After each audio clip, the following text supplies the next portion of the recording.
Welcome back to Burn Pile. Well, oh, interesting, interesting week. Interesting week. You remember the like the blue or the gold dress?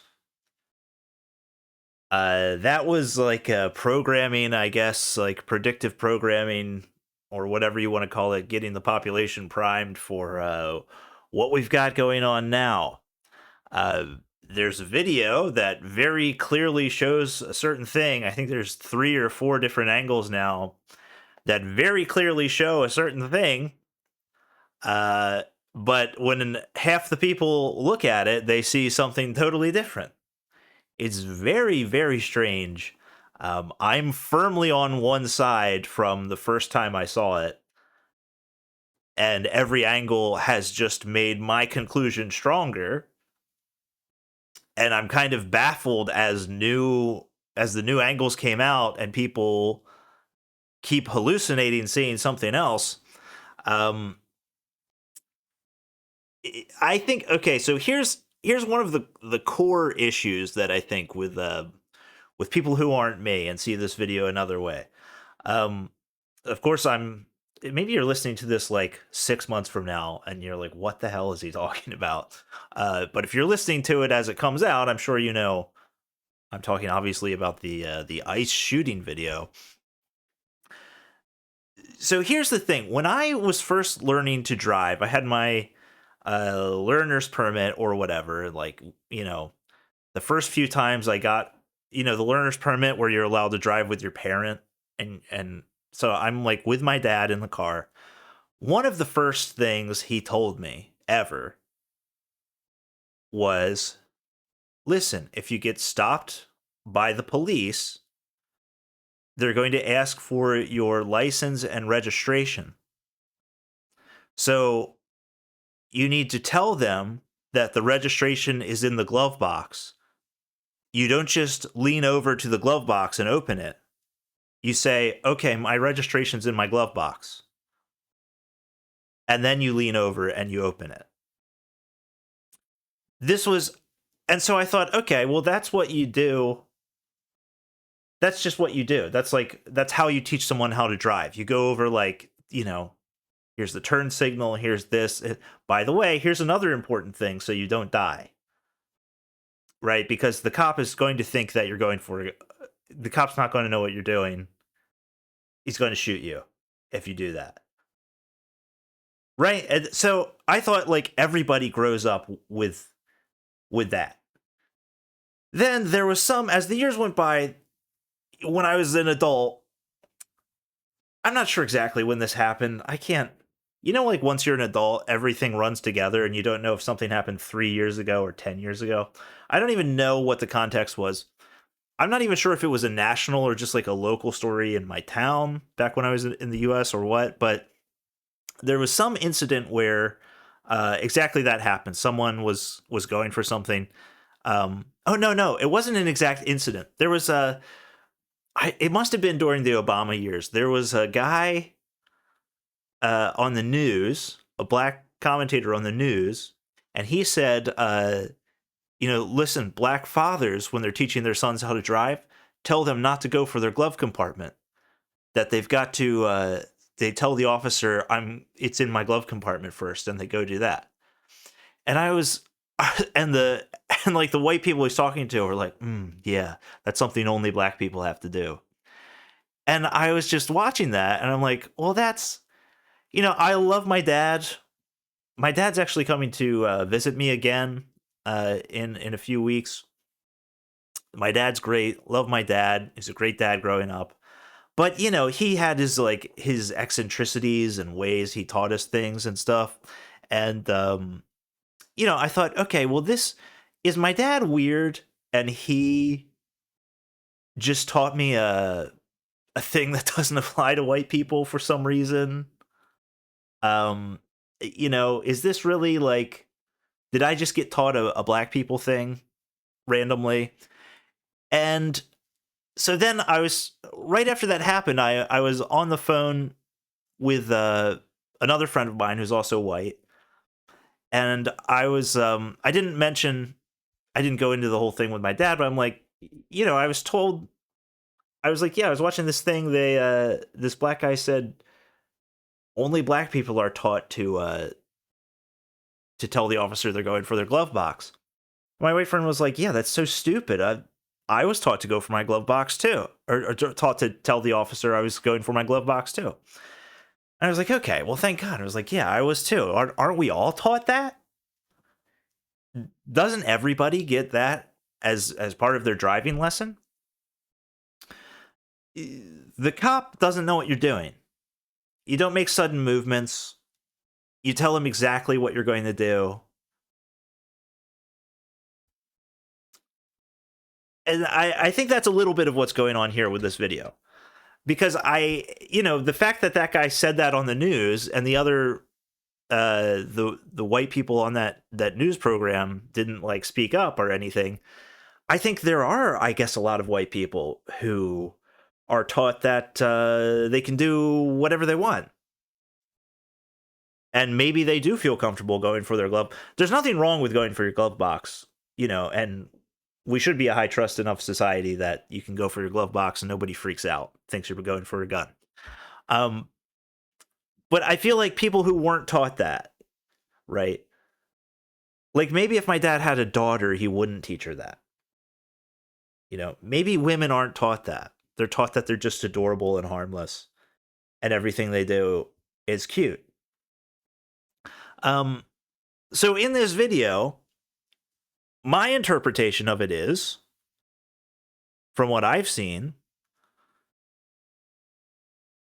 she starts driving in the direction of the officer. It seems like she does actually hit him. As soon as she starts driving for him, he's in fear for his life. He takes out his gun. He kills her. The first shot goes through the windshield, and he kills her. Okay? Because a car is coming at him, which is assault with a deadly weapon, justifiable use of force. I don't think she had the balls to actually try to run over and kill an ICE agent.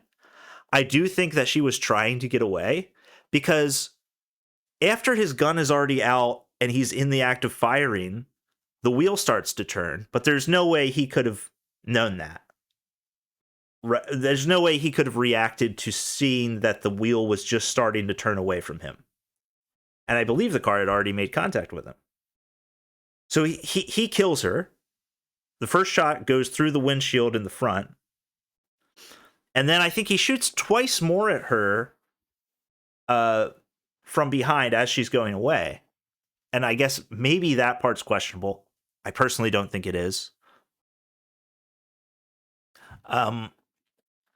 So he's to me, it's like a story. The best possible interpretation. And by the way, the more you find out, like, I don't know either. Maybe she was trying to kill him and she is that crazy. I don't know. But the best possible interpretation for her, the most sympathetic interpretation, is that it's like one of those stories where a little kid has a realistic looking toy gun and doesn't know what he's doing and points it at a cop, and the cop shoots him. Where it's like, that's a really, really tragic story. That's the best possible interpretation. It's a tragic story, but obviously the cop did nothing wrong. He had to do it. It's just a tragic mistake on that person's part. That's the best possible interpretation. And in that interpretation, the cop is still blameless. Now, you can't speed up. If an officer of the law gives you an order, you can't speed up. You can't get executed for that, sure. But if you're speeding in the direction of a cop who thinks you're trying to kill him, you're done. As soon as she hit the gas and her car was pointed at the officer, she forfeited her life. That's as far as the moral question goes, that's the end of it. And as the new angles come out, I keep seeing people say she doesn't deserve to be executed because she was scared because some masked men were yelling at her. And I agree. If she was just speeding off, they couldn't, fire from behind to kill her. If there's no one in front of her and she was just speeding off, they look at the video where they have her license plate, and then they, put out a warrant and they go arrest her. They go arrest her later because they know who she is. Sure. But people are watching this video where she clearly accelerates into an ICE officer, and they say she was just speeding off. There's no angle that shows her just speeding off with no officer in front of her. She just starts to turn the wheel while he's in the act of firing. He couldn't have known. I don't know. I don't know. And the reactions I'm seeing from people, even in like communities that I kind of like and that are usually good, are just shocking. And like even some based right-wing retards are just saying very silly things about it. And I think that the problem is that their dad never told them that you have to tell the officer that your registration is in your glove box before you go grab it. I don't know. I guess that's the divide. I guess women aren't taught that. I guess if you have a daughter, tell her that. Tell her that a cop actually can fucking kill you. But ICE aren't cops. Okay, enough. It's enough already. Okay, well, now on Burn Pile, we talk about the important things, the things that are maybe slightly overlooked in these shootings. And I want to get to that because there is an under-discussed point here people aren't getting into. That this ICE officer who did this shooting has a non-white wife. Or on the Daily Mail, revealed ICE shooter has an immigrant Filipina wife and is an Iraq veteran as father comes to his defense. The ICE agent who fatally shot Renee Good is unmasked for the first time by the Daily Mail as his shaken father defends his decision to shoot dead the 37-year-old mother. By the way, it's very charitable to call her a 37-year-old mother. She's shacking up with another woman, and the media calls this a wife. Like, two women can be married, and that's real. It's disgusting. They're disgusting people. I mean, I set aside everything. They could be disgusting people, and she'd not deserve to get executed if that's what happened. They're disgusting people, and she also accelerated into a police officer. 37-year-old mother. I mean, she's a terrible human being. Okay. Jonathan E. Ross is an enforcement and removal operations agent, an Iraq veteran who is married to a woman with Filipino parents. He has become the focus of rage over ICE actions around the country after he shot and killed Renee Nicole Good on Wednesday afternoon while she was driving her SUV down a street where ICE agents were on duty.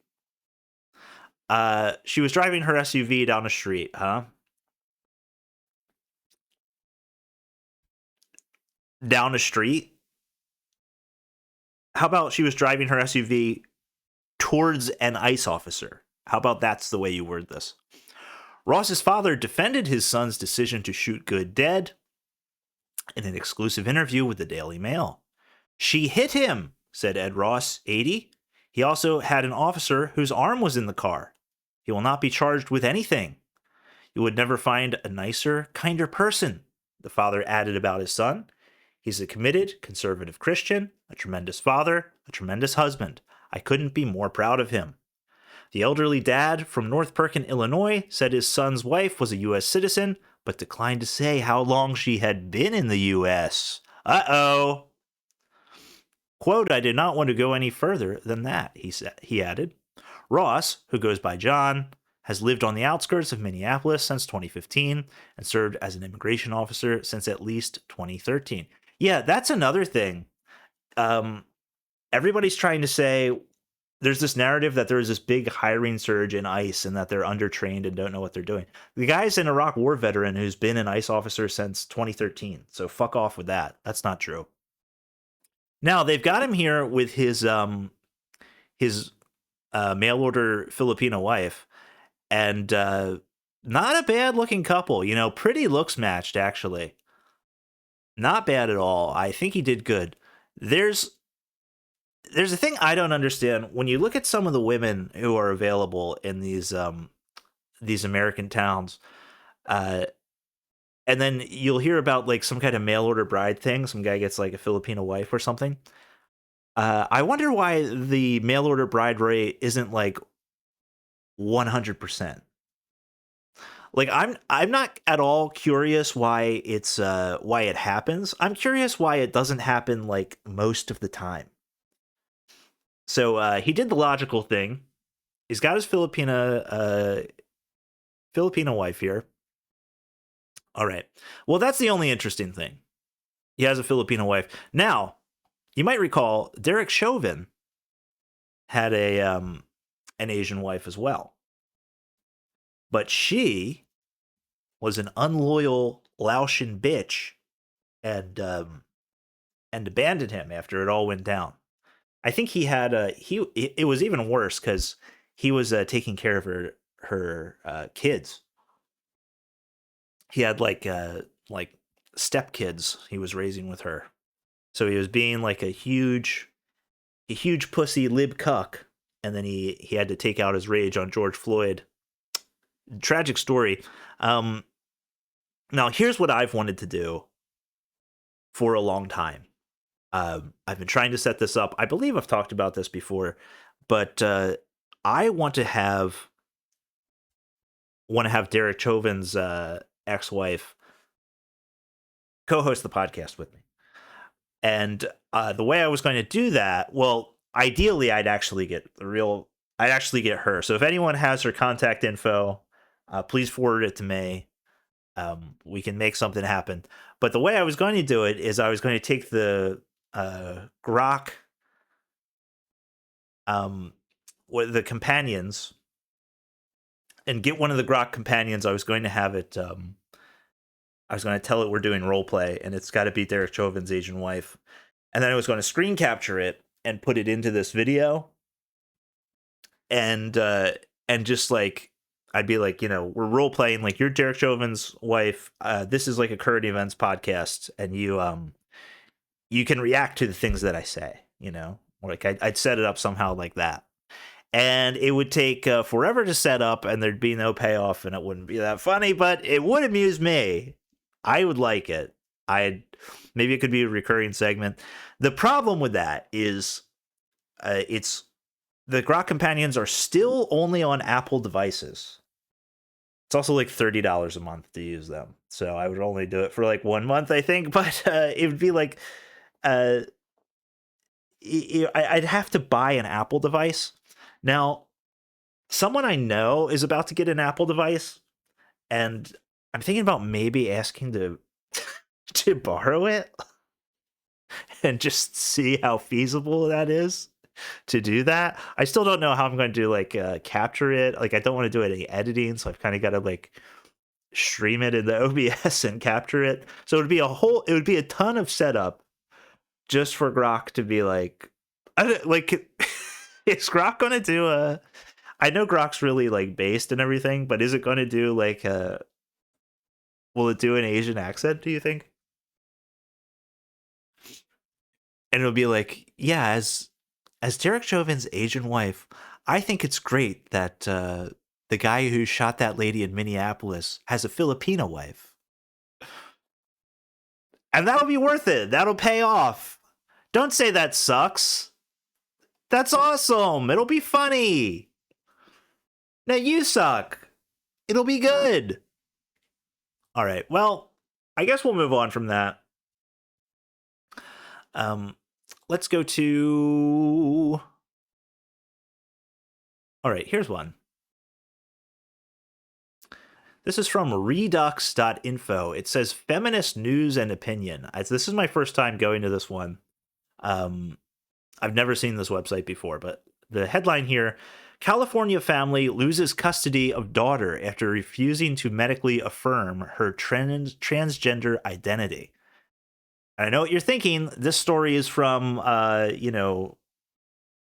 2021, 2020 or something. And you're being Joe Rogan, you're rehashing stuff. Nope.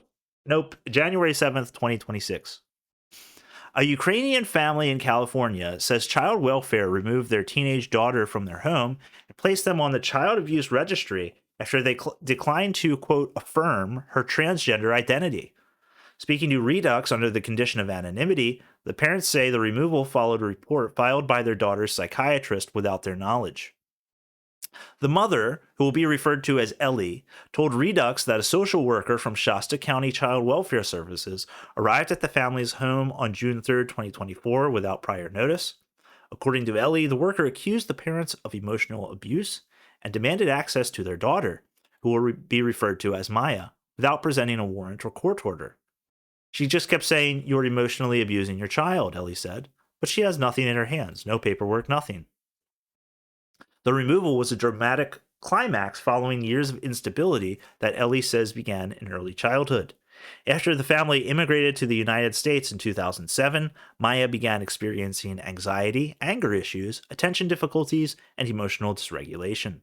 Her mental health concerns, which once resulted in a temporary placement in a psychiatric facility, were made worse by the persistent bullying she experienced at school starting in first and second grade. She said the bullying came not only from other students, but also from indifferent teachers, and that repeated complaints to school administrators were dismissed. In an effort to protect their child, family relocated multiple times, hoping to improve their daughter's environment. It felt like every time we tried to give her a fresh start, something else happened, Ellie said, explaining that they eventually settled down in Redding, California, after her husband found an expansive, idyllic ranch Ellie described as heaven for their family. Okay, this is a long form thing all about the trannyism, but you get it. You got a troubled kid here.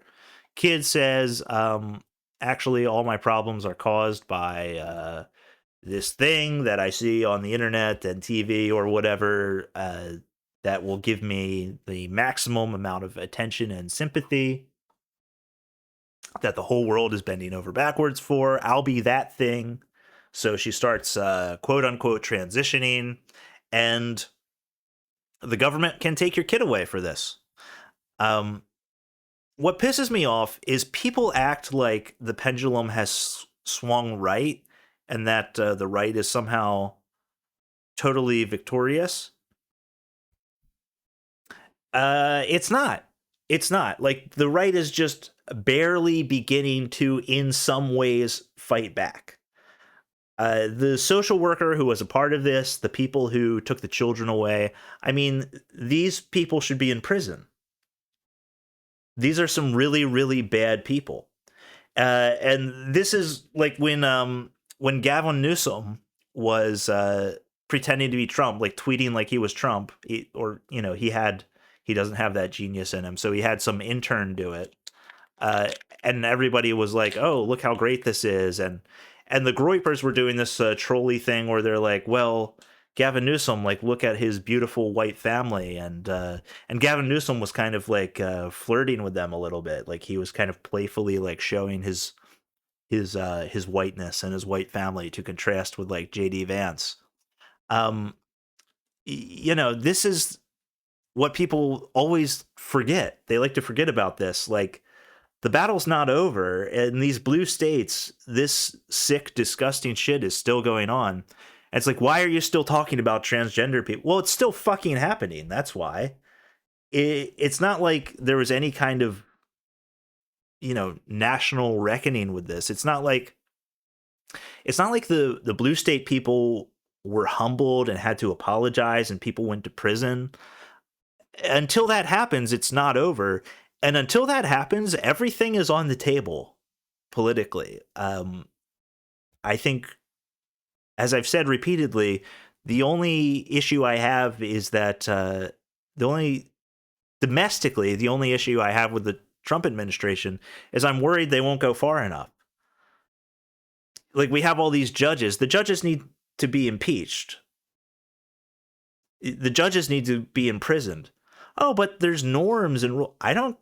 You don't talk to me about like the norms of what the rules should be for politics while children are being taken away from their parents for this tranny shit. I mean, we can go back and have nice norms once that's not happening. Until then, your side has forgotten about all norms and needs to be annihilated. Oh, that was a little. This is a Burn Pile. For anyone Burn Pile is the show where I read horrible stories, but don't take them too seriously. I guess I did get a little carried away. Perhaps I'm being psyoped. I'm the gullible one. I'm the world's last Rush Limbaugh fan. Maybe that is all my problem. Let's see. Let's do. I actually don't have it saved, but I want to look at all the breaking news in Iran. Is kind of interesting. All right, so this one, this like just started happening. I haven't prepped this story. I've been following what's going on in Iran. It was being downplayed as late as yesterday. The mainstream news was saying this. It wasn't as these protests actually weren't as big as like other protests. But I had a feeling that was kind of bullshit. I had a feeling these were getting really, really big. And also, it was very strange that Trump had said that if the government opens fire against the protesters, he's going to intervene. If that actually happens, this could be one of the biggest things that happens in our lifetime, really. If Iran falls like this. All right, so we're going to be reading this together. I haven't prepped at all. New York Times, Trump is briefed on options for striking Iran as protests continue. The president has said he will be, quote, hitting them very hard if Iranian leaders kill protesters amid widespread demonstrations calling for wholesale changes in the country. I read that they were like burning down mosques. Someone said that on Reddit today. Who knows if that's true? But that would seem to imply things are really getting serious. President Trump has been briefed in recent days on new options for military strikes in Iran as he considers following through on his threat to attack the country for cracking down on protesters, according to multiple U.S. officials familiar with the matter. Mr. Trump has not made a final decision, but the officials said he was seriously considering authorizing a strike in response to the Iranian regime's efforts to suppress demonstrations set off by widespread economic grievances. The president has been presented with a range of options, including strikes on non-military sites in Tehran, the people said, speaking on the condition of anonymity to discuss confidential conversations. Asked about planning for potential strikes, the White House referred to Mr. Trump's public comments and social media posts in recent days. Iran is looking at freedom, perhaps like never before, Mr. Trump wrote on social media on Saturday. The USA stands ready to help. The demonstrations in Iran began in late December in response to a currency crisis, but they have since spread and grown in size as many Iranians have called for wholesale changes to the country's authoritarian regime. So on my bonus episode this week, that was at burnpile.vip for $5 a month. Sign up for bonus episodes. I talked about how the Iranian regime, I don't like saying that. That's a programmed word. The Iranian government they had offered, in response to the economic crisis there, they were offering people to calm them down $7 a month. Very, very cool. I like that a lot. But it sounds like that's not really working out. It sounds like that's not happening. $7 a month isn't calming anyone down.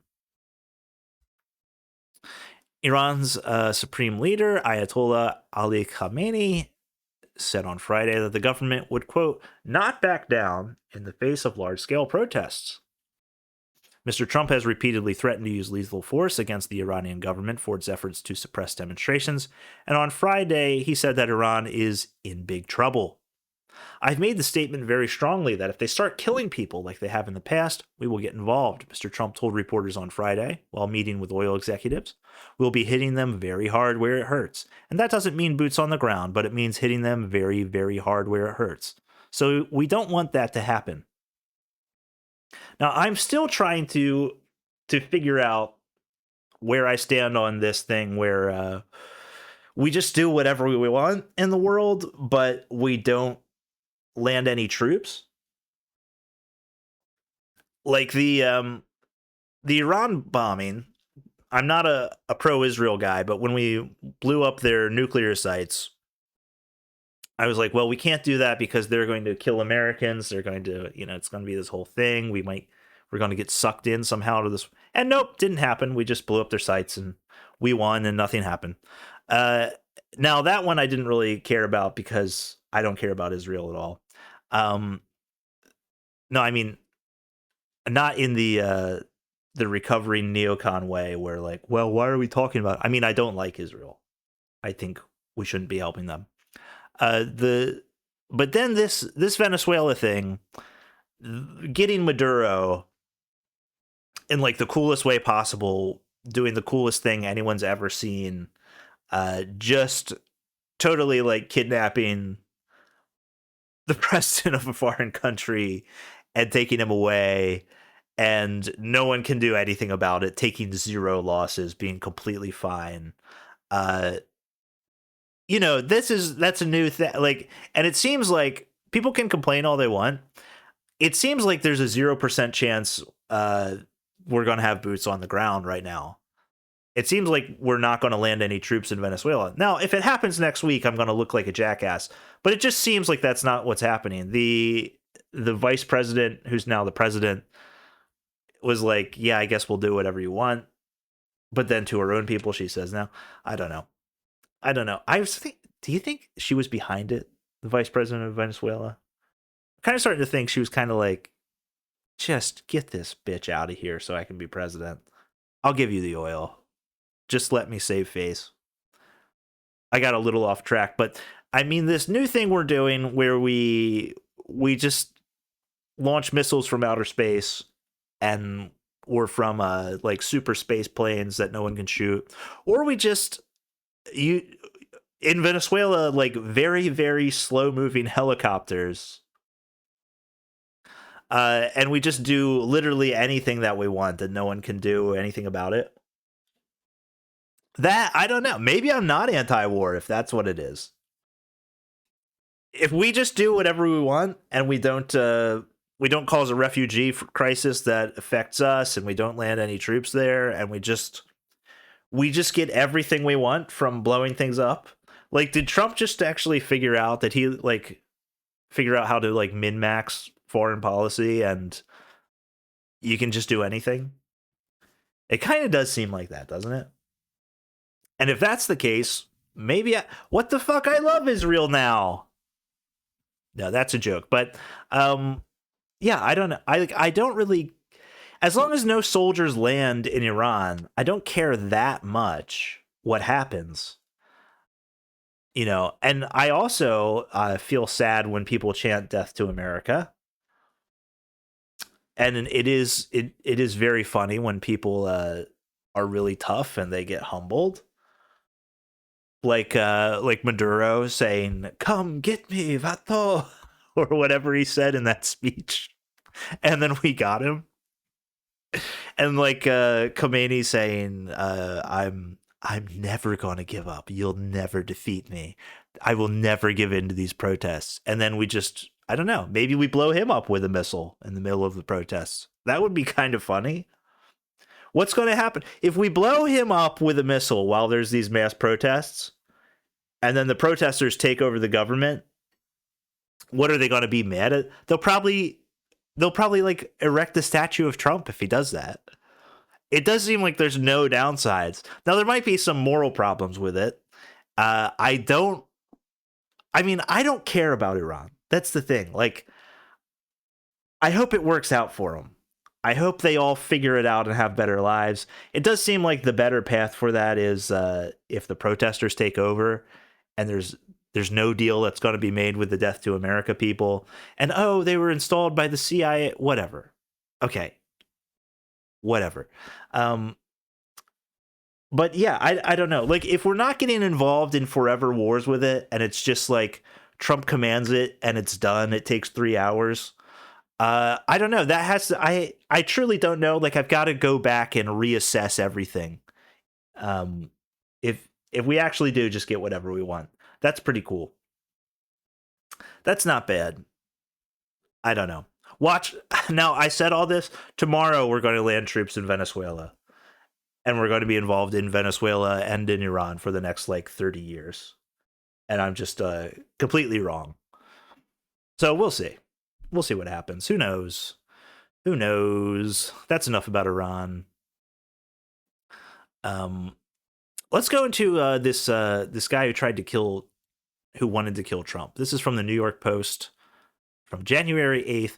Wisconsin teen who killed parents for money to assassinate President Trump pleads guilty to homicide.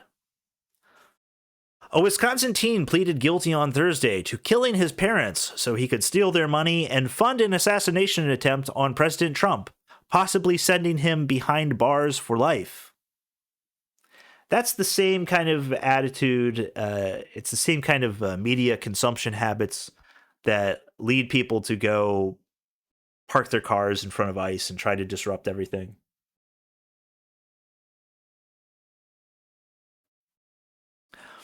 Nikita Casap, 18, was trembling in his seat as he pleaded guilty to 2 counts of first-degree intentional homicide in Waukesha County Circuit Court for the murders of his stepfather, Donald Mayer, and his mother, Tatiana Casap, last year. When asked by Judge Ralph Ramirez whether he understood the ramifications of his guilty plea and if he had gunned down his mother and stepfather, Casap responded, "Yes, Your Honor." He's a very average-looking guy. It's sad. There's a picture of him here. He's got glasses. He's got like a shitty little teenage goatee.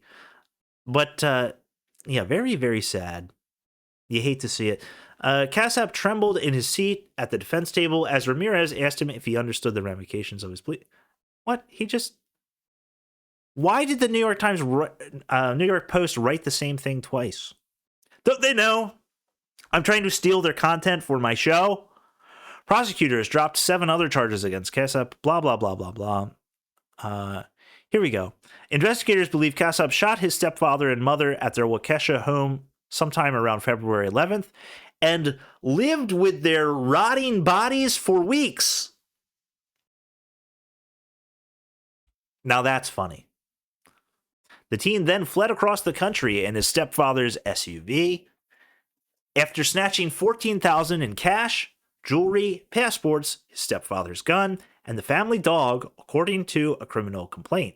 Now, I would never speak out of turn, and I would never say something disrespectful about the dead or anything like that. So please understand and don't take this the wrong way. But they've got a family photo here from what you would think would be better times, and they've got the boy here who killed these two, and they've got the stepdad, presumably, and the mom here. And I gotta say, fellas, at least in this photo, she looks pretty good. The mom looks pretty good.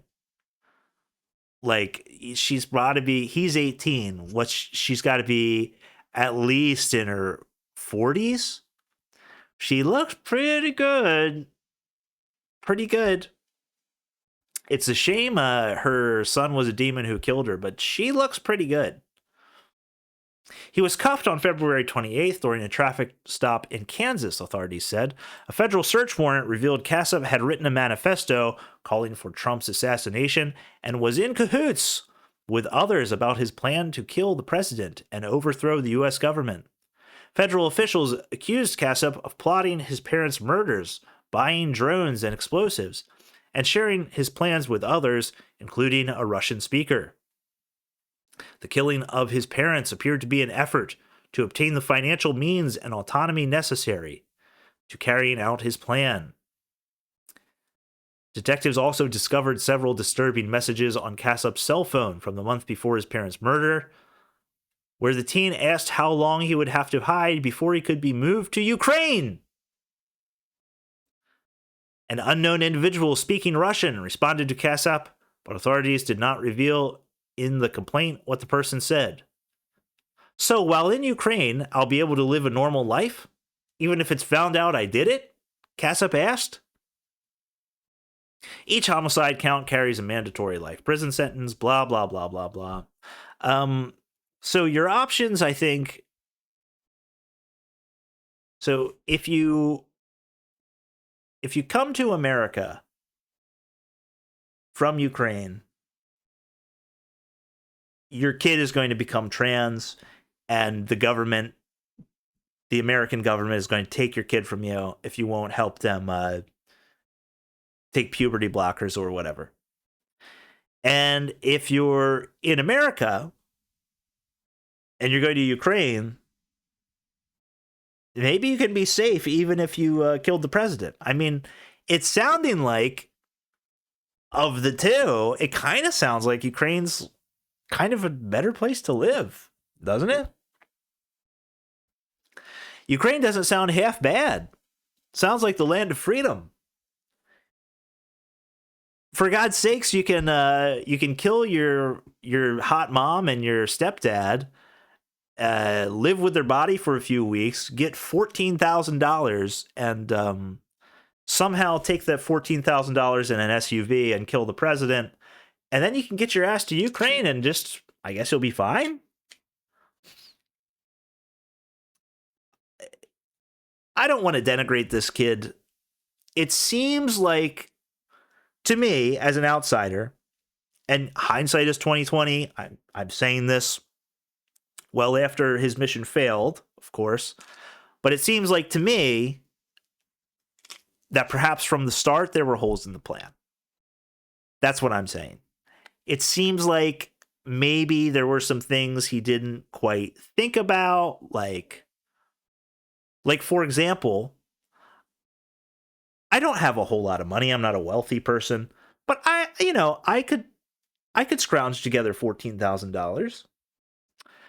I don't see how I could kill the president with that.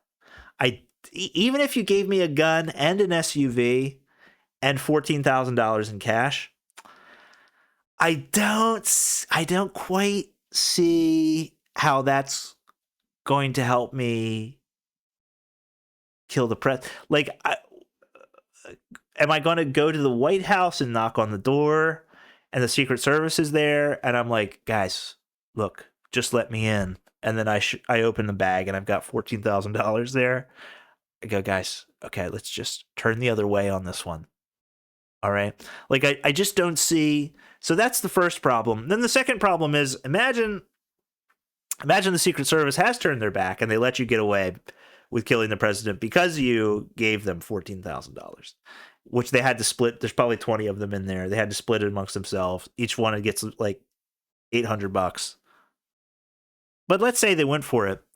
I don't see how you get to Ukraine after that. And then, third problem, if you do get to Ukraine, I don't see how you're going to be able to live a normal life once people know you've killed the American president. I don't think the U.S. is going to tolerate that. I don't think Ukraine's going to tolerate that. I don't think that Russia would really care for it either. I think they don't want a headache like that.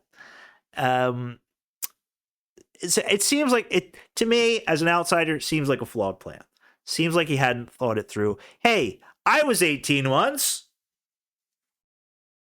I get it. Lots of thoughts in your head. Things are a little scrambled up. Not all of it makes logical sense. 2 life sentences, Your Honor. Come on. He was a good kid. He was a good kid, I think. All right, let's move on to the next one. Oh, let's look at another thing that I absolutely love. I'm the copium. I told you I was on lethal doses of copium. I think they've actually killed me, and I've ascended to Trump heaven now. I love this next story. New York Times: Trump wants to bar Wall Street investors from buying single family homes. The president said he wanted Congress to stop the purchases by big investors, which have driven up rents and set obstacles for first time buyers in some markets. This is crazy to me. I can't believe he actually did this. If it weren't for all the other crazy shit going on in the world, this would be like the number one story. This is amazing. This should have been the number one priority of any left wing government. Like, the Democrats should have done this, and it would have been a slam dunk. Like, there's things the Democrats do that I don't hate. Um, I'm pro labor laws. I'm pro union. I want people to have high wages, and I want things to be affordable. This is like such a slam dunk thing that Democrats should have been pushing for. It's Trump that's doing it. I love it. I'm so happy. The President Trump said he wanted Congress to take immediate steps to stop private equity firms and other large investors from buying more single-family homes, embracing a position with populist appeal that has long failed to gain broader traction. Now, what's funny is there's some Ben Shapiro clip where he hates this. He fucking hates this. Ben Shapiro was saying like how you might be frustrated by house prices, but think how much money the people who have the houses, like, I don't remember his exact quote, but it was something insane like that. He was like, yeah, but think how much money people are making from selling their houses. So it's all okay that all these companies are buying them up. I bet he's pissed about this. Maybe Trump maybe he's like, listen, Ben, I'm going to get rid of Iran, but you got to give me this one. Mr. Trump's announcement, which he made in a social media post on Wednesday, is aimed at Wall Street-backed firms that for years have bought up homes and rented them out. Critics say this business has driven up prices in some markets and made it hard for first-time buyers to purchase homes.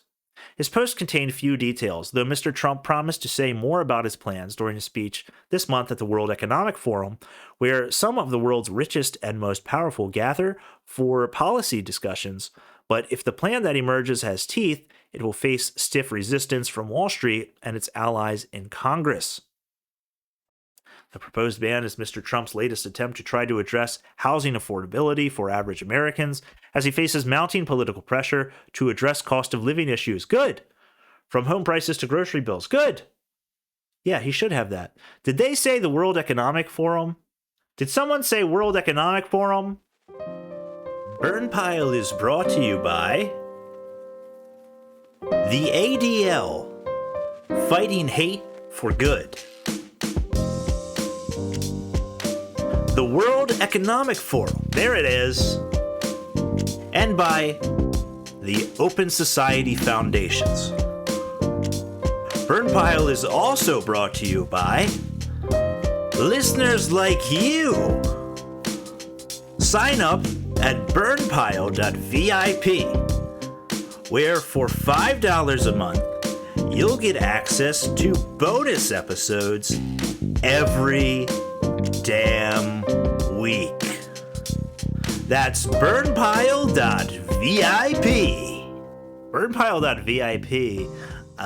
I'm glad to see Trump is speaking at the World Economic Forum. Of course, they're big sponsors of this podcast.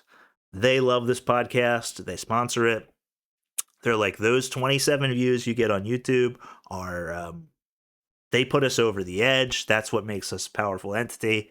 And I'm glad to see Trump's going to talk to them. Okay. Yeah, I don't need to read the rest of this article. You get it. It's time for, conservatism to grow out of the small government thing. You got to use the government. Small government is what people say when you're trying to use the government against them. They're like, well, no, we actually need... Whoa, what the fuck? You want to tax me? I stole all this money from your community? I engineered this system where I get all the money? and you're trying to fucking tax that? What? Are you big government or something? What the fuck is your problem? There's companies that hire lobbyists. So they pay some guy a six-figure salary to go take congressmen to lunch, to go convince them to not tax them as much. And those guys are telling you that they want small government. They're hiring people to take the lawmakers to lunch so that the government will work for them. And they're telling you that they want small government. If the government's small, who's your lobbyist going to take to lunch? People want small government, you know, not really. Nobody actually wants that. Only, young idealistic white guys, and I'm talking like teens to 20s who have no real life experience. They're the ones who want small government. They're the one, they read Ayn Rand and they want small government. They don't know what the fuck they're talking about. I want the government to make it illegal for large companies to buy up homes that are meant for families. That's exactly what I want. I want it to be flat out illegal for that to happen. That's rational. That's normal. I really hope we get that. Hopefully we will. All right. Let's see what's next. A couple more here. We've got it's been GDQ week. Games done quick. I love GDQ. It happens once every 6 months. It's these speed runners. It's these people who play games super fast. So like you take like a 40-hour like JRPG or something, and you beat it in like 2 hours or 3 hours. Or you take some classic platforming game, and it's something you played as a kid and was super super hard, and they just tear through it. They beat the whole thing in like 15 minutes. I love it. I watch it every year. It's super super trans. It's super like half of the runners are like trans, like male to female, but the kind where it's just autism, and it's not like a really effeminate gay guy who's trying really hard and everything, where it's just like a gender goblin. That's unfortunately that's half the runs. But I thought, why not throw in a video game story? This isn't about GDQ, but here's an annoying video game story. From Eurogamer.net, Sony has patented an AI gaming ghost that will play PlayStation games for you when you get stuck. A patent filed by Sony over a year ago has resurfaced and shows the company has ideas for an AI ghost that could assist players if they get stuck in a game. The aforementioned patent, which was recently noticed by All About AI and VGC, describes an overlay version of a player's character. When in use, this overlay character would be able to demonstrate actions such as how to solve a puzzle, or by providing, quote, example controller input button sequences, which would in turn allow a player to then progress with the game. The problem with Sony, I was a PlayStation guy ever since PlayStation 1. I went PlayStation 1, PlayStation 2, PlayStation 3. I didn't go off to Xbox or GameCube. And then by the time PS3 was over, I was just all on PC. The problem with PlayStation is they got into these really cinematic games that are trying to tell a story. And I think the biggest example of the problem with this is like The Last of Us. So I liked The Last of Us 1. I never played the second one. When it came out, I rented it. You used to be able to, maybe you can still do this in America, I don't know, but you go to the Red Box where they have all these like the worst movies ever made, and you can rent them on DVD for $1. You could get like a PS3 game, probably PS4 games too. You could rent them for, I don't know, a few dollars, just return them in 2 days. So these Sony story-based games were perfect for that. I really liked it when I played it, but there's this problem where it's like, it's all about the story, instead of the gameplay. Now, The Last of Us happened to have pretty good gameplay too, but there's too much about the story. And with that, you end up with like the writers having too much control over the creative process of the game. It's almost like having like the screenwriter of a movie be like on set with the director and like kind of countermanding them.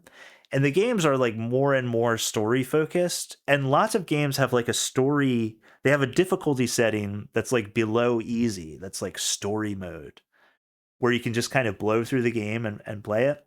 It's not all bad, but it is kind of a degeneration. And this AI thing is um, kind of part of that. I see it on that line where it's like, where you can kind of just be like, hey, just, I know that I'm supposed to get through this gameplay section to get to the next story scene, because what I really want is to see the story before the HBO adaptation comes out. So can you just take over? Just press like the AI button and the AI does it. It kind of just sucks. It's like the polar opposite of like GDQ, where it's like spending thousands of hours just grinding out uh, this useless autistic skill to play these games. I don't know. I don't fucking like it. I mean, is it the end of the world? No. Could it be used well? Maybe. Maybe. Who knows? Who knows? But I thought we'd just get a video game story in there. Originally, when I started this podcast, I thought we'd do more video game and tech stories, that aren't just about like organ harvesting or like evil shit with AI brain stuff. I thought I'd do more general tech and but I didn't. Okay, last one from Protestia. Best-selling Christian author Philip Yancey has confessed to having an 8-year-long adulterous affair with a married woman and says he will retire from speaking and writing. The fucking balls on people. It's pretty amazing. So I've never heard of this Philip Yancey guy. Let me see. Let's look at some books. Let me see if I've ever heard of a title of these books. I'm kind of not in that world. What kind of books? Um, After the Wedding, Where is God When It Hurts? I've never heard of these. The Jesus I Never Knew. Oh, he wrote 100 books. Oh, his last one, What Went Wrong? Russia's Lost Opportunity and the Path to Ukraine. Did he really write that? This Christian author? Is this a pro Ukrainian book? That's retarded. Why would he write this? He doesn't know what he's talking about. Okay, well, so here's what people don't realize about the Christian book world. If you write a Christian book that gets any kind of traction, the publishing companies, they market to churches, and the reason they do that is because churches have like they'll be like everybody knows churches have youth groups. There's all the jokes about that, but there's also like men's groups and women's groups and small groups, they're called. And there's all kinds of different groups with like, a small church in a small town. Every church there might have, let's say they have 50 to 100 people show up at the church for service, but then there are small groups where like eight married men meet up once a week or something, and that's their small group. Well, the market here is you sell packages. You get like a workbook. Someone whips up together like a workbook and like a reading plan for one of these shitty books, and you sell it to, if you capture one out of every 500 small groups in the country, you've just sold like over 1 million copies of some book, right? Because there's just so many of them. And that's the whole market. And so these guys just print money like crazy. They do. And yeah, there are Christian bookstores and mainstream bookstores. There are people who are just interested in these books. They see them on the shelf, they pick them up, they read them. They do all that too.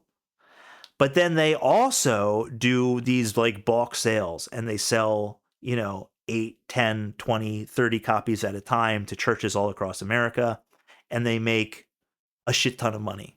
And that's what this guy was doing. It is funny. The reason I looked at this stuck out to me. 8 years, and then to be like, yeah, sorry about that. That was so while he was writing this horse shit in his books, he was doing this. Like he probably wrote. We were looking at his bibliography. There's like 100 books on there. He probably wrote 8 books in those 8 years while he was doing this. That's ridiculous. That's ridiculous. Let's see. Has he said anything interesting about it? Like any details? I don't see any good details about this, but 8 years is the detail enough. I mean, 8 years is a lot.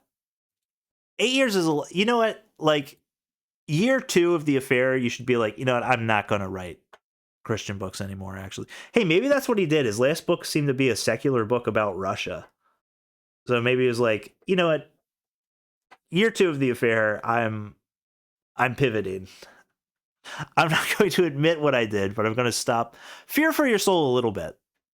You gotta just a little bit.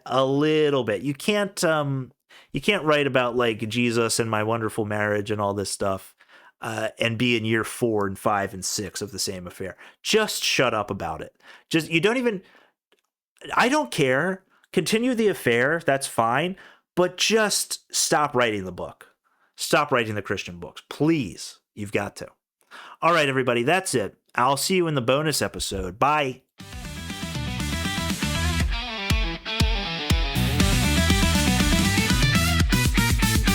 I am not having a normal one. I am not a decent guy. I am not touching grass. I don't